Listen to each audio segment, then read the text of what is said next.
Notre pays a été dépouillé, volé, violé, dépecé par des nations proches et lointaines, amis et ennemis.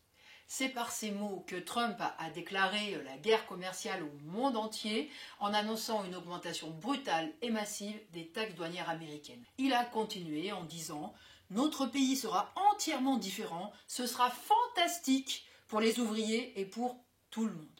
Dans l'immédiat, c'est à une fantastique flambée des prix que les ouvriers et toute la population américaine vont être confrontés. Par exemple, les automobiles fabriquées à l'étranger se vendront 6 000 à 10 000 dollars de plus sur le marché américain. Et il en ira ainsi pour de nombreuses marchandises, parce que toutes les importations ne pourront pas être remplacées par de la production locale.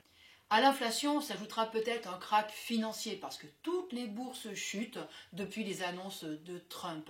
Et pour les travailleurs américains dont les retraites dépendent des cours boursiers, cela peut vite virer à la catastrophe. Et puis ces taxes frapperont aussi des firmes américaines puisque beaucoup fabriquent leurs produits à l'étranger ou ont des sous-traitants à l'étranger. Alors, ce chamboule tout fait dire à un certain nombre d'experts qu'avec Trump, nous sommes entrés dans l'ère du n'importe quoi économique. S'il ne s'agissait que de Trump et de sa mégalomanie, on pourrait se dire qu'il suffit d'attendre que ça passe parce que Trump ne sera pas éternel. Mais le problème est bien plus profond. Il vient du système capitaliste lui-même qui est dans une impasse et qui voit aujourd'hui ses contradictions exploser. Les capitalistes américains ont beau être les plus riches du monde et avoir accumulé des fortunes inédites entre leurs mains, ils se heurtent aux limites du marché solvable. Les milliards de capitaux accumulés entre les mains de cette grande bourgeoisie doivent trouver où s'investir pour faire des profits.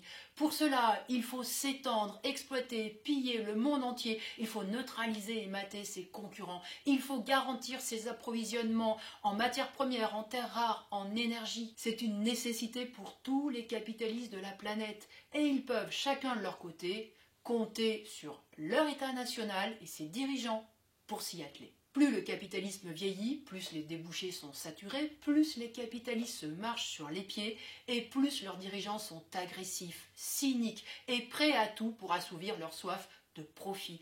Trump incarne à la perfection cette évolution. Oui, sa politique a une logique, c'est la logique de l'impérialisme. En sortant le gros bâton des taxes douanières, Trump veut tordre le bras à ses concurrents. Il va y avoir des négociations, pays par pays, entreprise par entreprise, pour baisser ou pour avoir des dérogations aux conditions de Trump.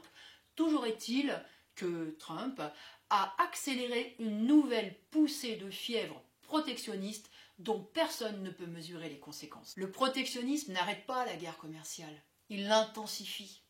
Dans les années 1930, l'escalade protectionniste avait précipité l'effondrement du commerce international. Elle avait plongé nombre de pays dans la Grande Dépression qui allait mener à la Seconde Guerre mondiale. Alors oui, il y a de quoi être inquiet.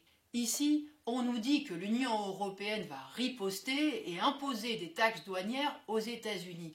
C'est encore à voir vu les divisions de l'Union européenne. Mais en tant que travailleurs, nous n'avons sûrement pas intérêt à une telle escalade. Si nos dirigeants se battent, ce ne sera pas pour défendre nos emplois, mais les profits de la bourgeoisie, comme le font Trump et ses amis milliardaires aux États-Unis. Les capitalistes s'affrontent pour se partager le gâteau. Ils préparent même la guerre pour ça, mais ils sont unis pour exploiter et pour vivre sur le dos des travailleurs de la planète tout entière. Eh bien, c'est en nous appuyant sur la force internationale des travailleurs qu'il sera possible de leur arracher la direction de la société et de les empêcher de nous conduire au précipice.